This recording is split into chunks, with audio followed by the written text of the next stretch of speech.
On today's show, Kyrie Irving has an incredible opportunity in Game 5 of the NBA Finals. And what else did we learn from Game 4 on today's Locked On Mavs? I'm Luka Doncic, and this is Locked On Mavericks. Mavericks, NBA champions. Bang! It's good, and the Mavericks have won the game. If you don't believe, you shouldn't be here. Loyalty never fades away. And welcome. You're locked on to the Dallas Mavericks. My name is Nick Angstadt, media member and NBA channel manager, Locked On Podcast Network, your team every day. Thanks for being part of the show, making Locked On Mavs your first listen today. But the best way to help us grow the show is to listen every day on any podcast platform, leave a 5-star review, like the video on YouTube, and comment anything below. Let me know what's something you learned from Game 4, Mavs versus Celtics.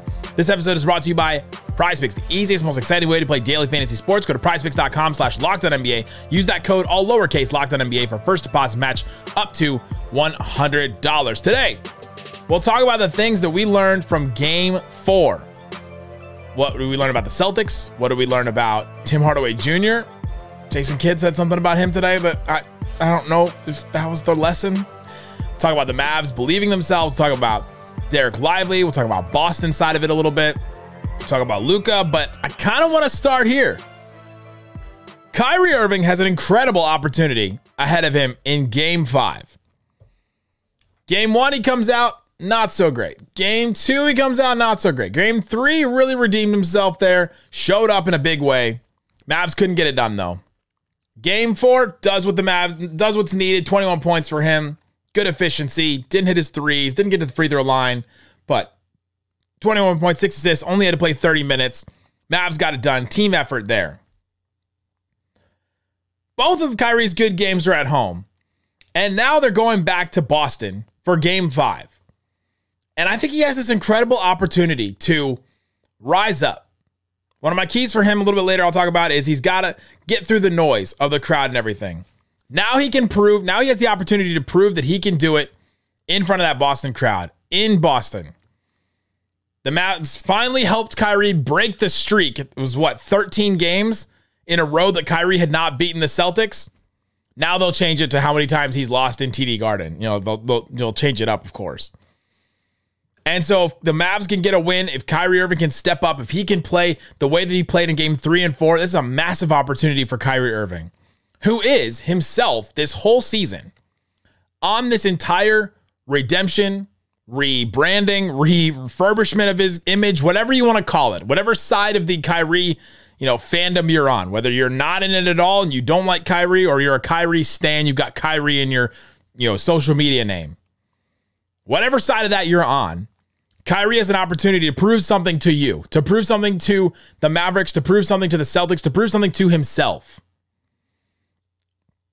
And I think that's an incredible opportunity for him to step up. And we speculated a lot about if Kyrie had let the crowd affect him in Games 1 and 2. Because you see, Game 1, 6 of 19 from the field. That's 31% from the field. 12 points for him.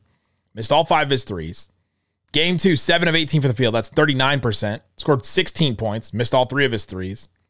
Just weird Kyrie games. And so we wondered if he really affected him, and he kind of answered that today. Just call it what it is. When the fans are chanting Kyrie sucks or anything, they feel like they have a psychological edge, and that's, fair. And of course, if I'm not making shots or turning the ball over, that makes it even more of a pressing issue, right, that they can stay on me for. So I think in order to silence even the self-doubt, let alone the crowd doubt, but the self-doubt when you make or miss shots, that's just as important as making sure that I'm leading the team in the right way and being human through this experience too, and telling them how I feel. I've had a few teammates be in this building with me on wins and losses, so I know what it feels like for both, but I try to pay attention to the positive things that got us wins here early in my career, and then also thinking about the things I can learn from throughout the performances that I've had here where I didn't play up to par. So it's just being honest about it, and then also breathing through the experience and having fun with it. The fun was something he was also asked about at some point when he was asked about, well, you guys you guys look like you were having such a good time. This is after game 4, and you guys, oh, your practice today looked like you guys are having such a good time. That's been the same all series. Whether it was after game 1, 2, 3, 4, they still, when media is allowed to go into practice at the end, they are having fun all the time. So that has not changed. They've not changed that demeanor this whole time. But with Kyrie, I think it's fascinating that he said, you know, they feel like the Boston crowd feels like it's a psychological edge. And he said, and that's fair. Now, I don't think he fully came out and admitted like, hey, yeah, it really bothered me. But then he started to talk about self-doubt. Did you hear that?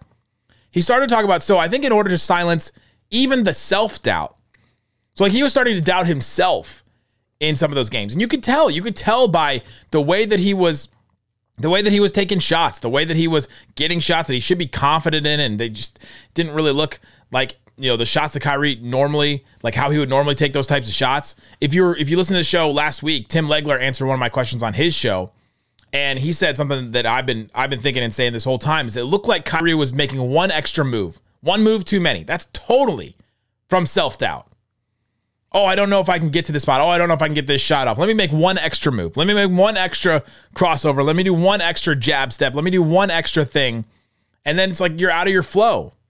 And Kyrie kind of admitted here that he was out of it. But the self-doubt, when you make or miss, that's just as important. So it's not just the crowd doubt, but the self-doubt. And so what thing led to the other? Did the crowd affect him in a way that then affected himself? Or did he start missing and then affected him? Like, doesn't matter what came first.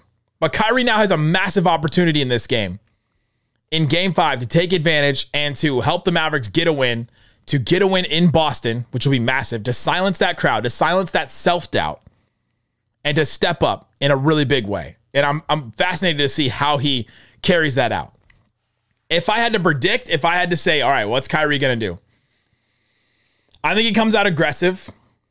I think he comes out trying to go for it. And I think that you want to predict he has a great game. I think he's broken through. I'm going to predict that he's broken through. And all the Shamrock display names in the comment section will tell me otherwise, I'm sure. How could you possibly? TD Garden is a magical place where Kyrie will never play good again because he stepped on Lucky. Okay. Maybe that will happen. But I'm gonna try and believe. If you don't believe, you shouldn't be here. I'm gonna try to believe that Kyrie Irving has gotten past that.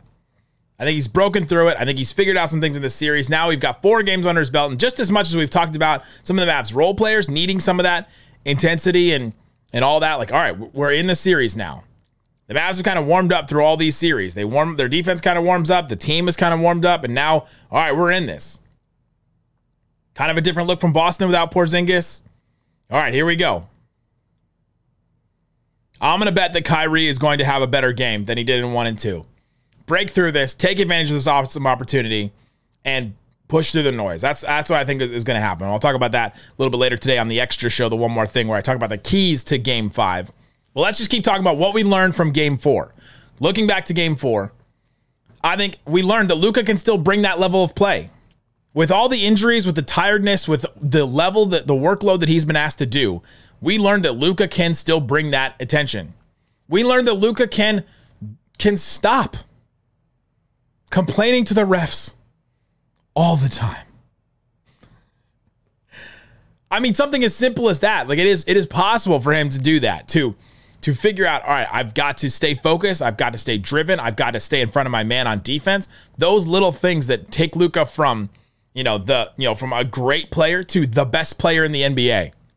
Those are the things that separate him. And that's why you have so many of these people coming out of the woodwork and criticizing him for these things. They're holding him to the level of best player in the NBA.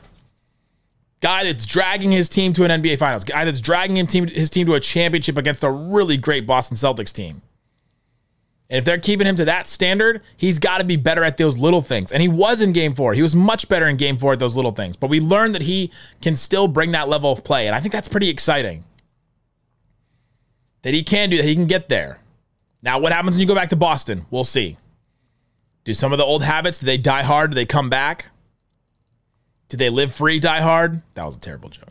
Coming up, let's talk about Porzingis, how he changed and what Boston may have decided in Game 4. Boston player said something today I was actually kind of shocked about. We'll talk about that coming up. If you don't believe, you shouldn't be here. Today's episode is brought to you by LinkedIn Jobs. They will find qualified candidates you want to talk to faster. If you have a small business, or even if you're just somebody that is a hiring manager, you've got so many other things that you need to do in order to be the best at your job, be the best in your position. You don't have time to go through all the different candidates and all that. Let LinkedIn Jobs help you to sort through all those jobs and figure out where to go to get those people. Sometimes it's hard to find, like, all right, I know that there's somebody out there that fits this role that I have, but I've got to figure out a way to find the pool. LinkedIn Jobs has more than 1 billion professionals in their network. That's the pool right there. And then you narrow it down with all their different things that they can give you, their different features to make the process easier. They even have a process to help you write job descriptions, which is super hard for some jobs. Like, especially if you're a small business, all right, you're doing 1 million different things. They'll help you try and write that description. 2.5 million small businesses trust LinkedIn for hiring. So post your job for free at linkedin.com/LockedOnNBA. That's linkedin.com/LockedOnNBA to post your job for free. Terms and conditions, they will apply at linkedin.com/LockedOnNBA. Uh-oh, guess what day it is? Guess what day it is, huh? Anybody? Thanks for hanging out with us on Locked On Mavs, being part of the show, part of the Raccoon Squad, listening every day. We appreciate each and every one of you. It is game day. Mavs, Celtics, game 5. The Mavs extended the series. We're happy about that. Just get it back to a game 6 now. Just win this one. Get another home game. Then see what happens. Make it a game 7. Oh, it would be the best thing. But it's going to be really difficult. The Celtics team is very good. Celtics, did the Celtics... this is a tough one for me. After game 4, before anybody had even talked to the media or anything, we posted our show really quick, tried to get it up there as fast as possible for you guys. And almost immediately, even maybe before that, on Twitter even, you had all these Celtics fans, all the Celtics people. Guys, how stupid are you guys? You know the Celtics just blew that game so they could go win at home, right? They just wanted the parade. There was a media person that told me, yeah, how clean would it be if they just had the parade on Friday instead? They win it at home in game 5 and then they have the parade on Friday. How much cleaner is that? You guys know the Boston Celtics, they just blew that game so they could win at home, right? They didn't want to win in Dallas. They just wanted to go back home. Win it at home. Win it at TD Garden in front of us. They wanted to do it for us. And I was like, okay, cool. Like, what team would just blow a game in the NBA Finals? They're that much better than the Mavericks through 3 games.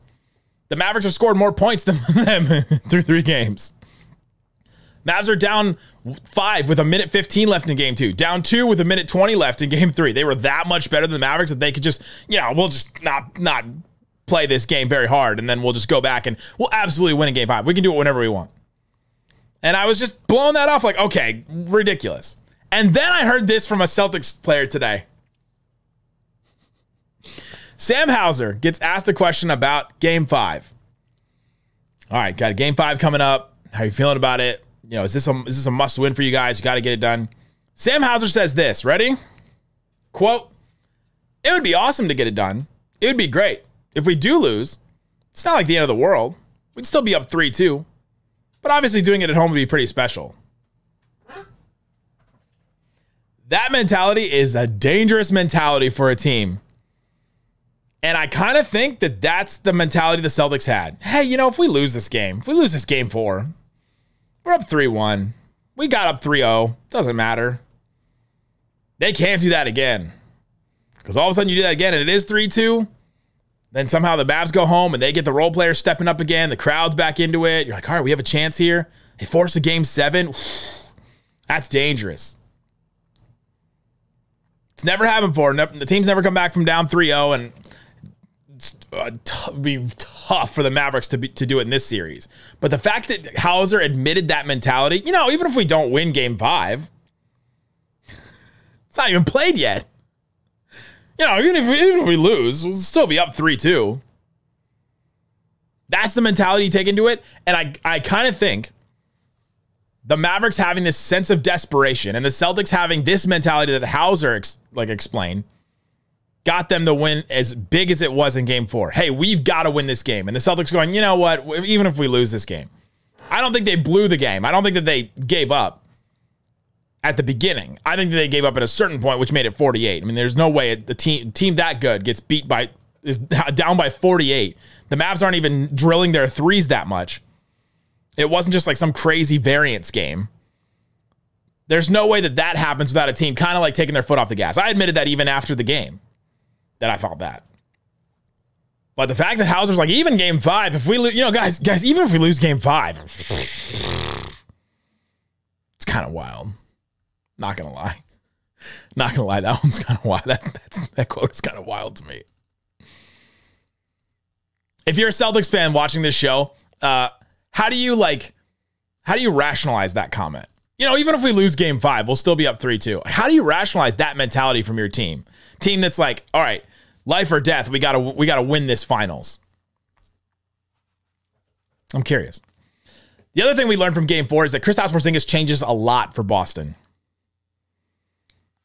I thought that Kristaps Porzingis was very crucial for them going into this series because he was, was dealing with the calf injury. He was coming back from 38 days off. And I'm like, man, how much is he really going to affect them? Then first half of game 1, you go, oh man, this is this is an incredible player for them. Like so good, did so great attacking the mismatches and all that kind of stuff. And then game 2 doesn't really, put up a ton of numbers. And then you're like, then he's out game 3 and the Celtics still win. So like, all right, how much does he really affect for them? And then you start looking at I started looking at the numbers even before the series. I started looking at the numbers and his plus minus and his on-off numbers were not that different. The Celtics had a better record when he didn't play compared to when he did play. And so you're like, all right, how much does Porzingis really change for them? And you go back to, all right, now that we've seen game 3 and 4, he changes a lot. And he changes a lot specifically for what the Mavericks want to do. The spacing that the Mavs have to defend is so much different without Porzingis. You do not have to defend Al Horford the same way that you defend Porzingis. You do not have to step up to the three-point line as much as you did with Porzingis out there. The length, I think Gafford, Lively, being able to get the rebounds that they did in games 3 and 4, Lively now has 2 double-doubles, and I think it's because Porzingis hasn't played. He changes that much.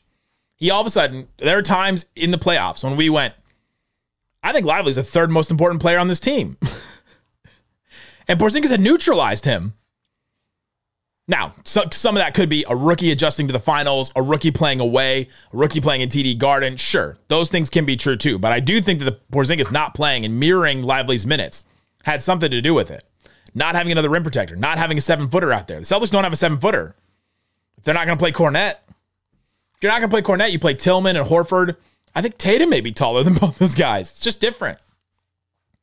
And so we learned in game 4 that Porzingis does change a lot for this Celtics team. And I don't think he's going to play because you hear some of the quotes about him. And Xavier Tillman came out and had a quote today where I was just like, oh man, there's no way Porzingis is going to play because he said this on Porzingis. If he's in excruciating pain and can't be himself, it might not be worth it. We go through our practices. He's doing some stuff, but you can tell he's very uncomfortable. And then he was asked, is there any improvement? And he said, no, it's pretty much the same. He's in excruciating pain. He's very uncomfortable going through practices. In game 4, they said that he's available, but only in certain instances. They didn't throw him out there. And so you're like, all right, I think he's still going to be out in game 5. And we learned from game 4 that he affects things a lot. He changes a lot of things for them. And it did help the Mavs a lot. They have one less option on offense, so they couldn't go to their post-up type things like they did with him. Couldn't go to that little mid-range jumper that he was making against some of the Mavs smalls. So the Mavs smalls can play, a Josh Green can play, an Exum can play. Changes a lot for them. Coming up, what else did we learn from game 4 about Lively, the role players, the Mavericks themselves, and did Jason Kidd learn the wrong message? Did he learn the wrong message about Tim Hardaway Jr.? We'll talk about that coming up. If you don't believe, you shouldn't be here. Today's episode is brought to you by PrizePicks. PrizePicks is daily fantasy made easy. All you have to do is go to prizepicks.com and pick more or less than 2 to 6 players' stat projections for that game. It's super fun. If you want to do WNBA, you want to do NBA, you want to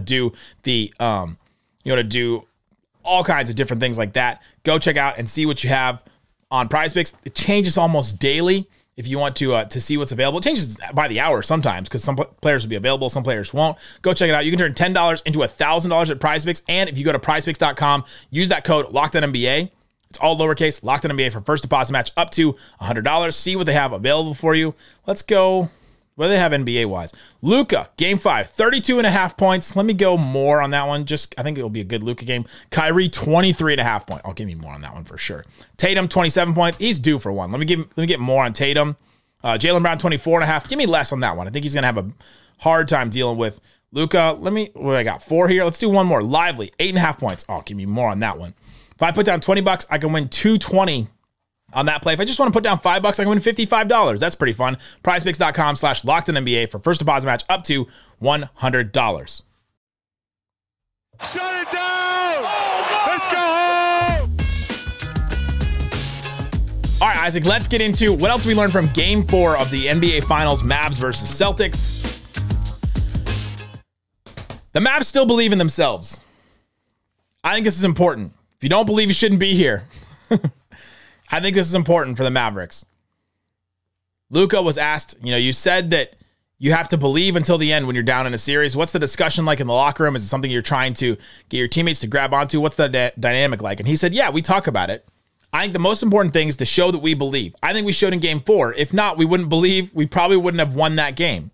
So I think obviously the talk is to, it's easy to talk about it, but then showing it as another thing. I think we showed it.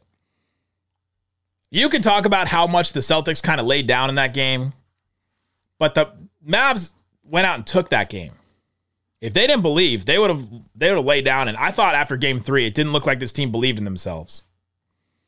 But the fact that they went out and won game 4 as convincingly as they did, went out and took that game, took that opportunity. The role players came out there and played like they did. Luka and Kyrie locked in like they did. Celtics laid down a little bit, and that's what made it a 48-point game. But the Mavs kept going. The Mavs didn't stop until Mazzulla took everybody out in the end of the third quarter. And I think that belief is so important because to be the first team to come back from down 3-0 seems impossible, but somebody's got to do it. Nobody came back from down 3-1. And now here we are. It's 3-1. And so them believing in themselves, the Mavs still do believe in themselves. That's super important. And now we're about to learn if the Celtics have the same kind of tenacity, that same kind, can match that desperation that the Mavericks will have in this game 5 to win it, for them to win it at home, or the Mavs to steal it and to extend the series a little bit more. Celtics have been the better team through 4 games. They've been the better team. All right, one of the last things here I want to talk about. Did Jason Kidd learn the wrong message about Tim Hardaway Jr. and the wrong lesson?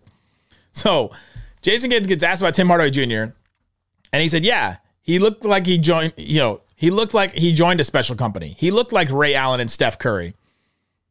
So we're going to need that here in game 5. If it's a close game, hopefully he's able to knock down some of those same shots, get those same shots.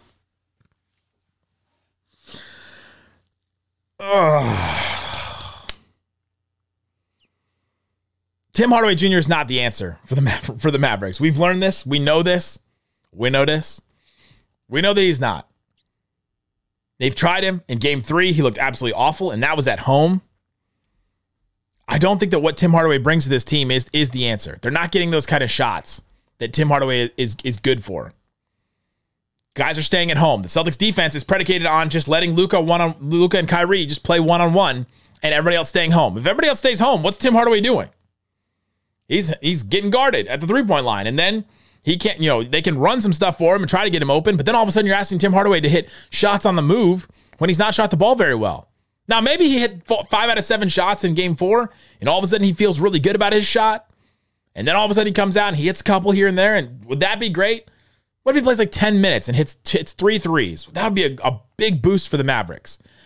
I'm just not convinced that that's it. I would much rather see if Exum is going to play the way that he did in game 4, if Josh Green's going to play the way that he did in game 4, I'd much rather see them go to that than go to Tim Hardaway. But for Kidd to say, yeah, we're going to need that in game 5. Now, here's the thing about Jason Kidd. If this is your first time paying attention really to Jason Kidd and what he says post-game, this is one of my favorites. I don't always tell you guys the truth. He don't. He don't. I don't always tell you guys the truth. And sometimes he'll go, yeah, I've got confidence in this guy. I know that I want to play him, and then he'll play him 0 minutes. Do I think this is the situation that I think that we're in right now? Yeah, I do. I don't think Kid's going to play him in game 5. If he did, I'd be surprised. But I was surprised by his game, playing him 20 minutes in game 3. But I think what he saw in game 3, I think if he didn't learn this lesson, if he didn't learn the right lesson about Tim Hardaway, and all right, I don't think he's the right for this series. I think it's a little too big for him. I think that he doesn't give the Mavs the things that they need. I think if he doesn't learn that, man, that's tough. But I hope he doesn't. I hope that he goes back to what worked for them in game 4. I hope that he sticks with it. And then, if it gets real desperate time, Mavs are down 15, it's late. It's like, all right, we need to jack up a bunch of threes. Then throw Tim in there and see what happens. But I just don't think he's a fundamental player for this team and how they want to play against this Celtics team because of the way the Celtics are defending. Right? If he could shoot, if he was killing it and played really well in the playoffs and you're like, I don't think... He has not. He's not played very much at all in the playoffs. Last thing here. In game 4, follow me on this. Are the Mavs closer to the Celtics than the series really says? It's 3-1. Celtics have been the better team. Game 1 was a dominating win. The Mavs are down 2 with like 6 minutes left in the third quarter. The Celtics just dominated the rest of the game. But game 1, they were down 2. 6 minutes left in the third quarter. Game 2, they're only down 5 with like a minute 15 left. They got it close. Game 3, they're only down 2 with a minute 20 left. I mean, that's one possession. 5 points is 2 possessions with a minute 15 left. There's some time there. Game 4, fourth quarter is all garbage time. And yeah, Celtics let their foot off the gas. Mavs were more desperate. Sure, all that. But the game 2 and 3 was the bounce of the ball. That was the only difference between the two teams. Are these teams closer than we think? And I'll say the Celtics have been the better team. They've won those games. They've taken those games. They've played better than the Mavericks. If the Mavericks had just shown up and been the team that they were, Kyrie had just shown up in one of those two games, in game 1 or 2, could change a lot. And it's wild to see the swings of a season like this and the swings of a series like this, just games where you go, man, if one thing would have been different, if Luka wouldn't have fouled out in game 3, if Luka just made a better decision, if Kyrie had just taken a better shot, could be totally different. Could be totally, completely different. And I think that's fascinating to look back at just how close it was down the stretch. And the Mavs can say the same thing, like the Timberwolves can say the same thing about the Mavericks series. Hey, it's just a bounce of the ball a couple times. Yeah, it's true. It's true. But that's why you play the games. And that's what makes it fun. That's why we do this. That's why we listen to shows about it all the time. That's why you're locked in. That's why you're so invested in this team. And man, can we just take a second to just say, it's been amazing to watch this team, to watch this group of players grow with each other, to figure out how to play, to figure out how to win the playoffs. So many guys, this is our first deep run, really. Gafford, PJ, Lively, obviously, Exum, Josh Green, their first real long run where they're actually playing minutes. And I think that it's absolutely awesome to try and watch this team, see what they've done, to see how Luka and Kyrie Irving act, to see Luka step up to the plate. And so there's some things that we learned from game 4. I'm fascinated to see what we learned in game 5. If the Mavericks come out and they win this, force a game 6, man, that would be awesome. I'll talk about some of the keys in the bonus episodes, so go check that out, guys. Thanks for hanging out, listening to the show. You can get it on any podcast platform, so subscribe to that. Subscribe on YouTube. Trying to hit 50,000 subscribers at some point. That's the next goal. Guys, thanks for listening to Locked on Mavs. Peace out. Boom!